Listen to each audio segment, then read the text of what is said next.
あれ、ここもそうですね。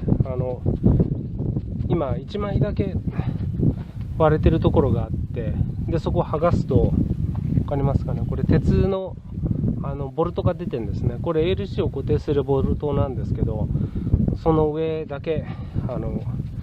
周りとこうなんていうのか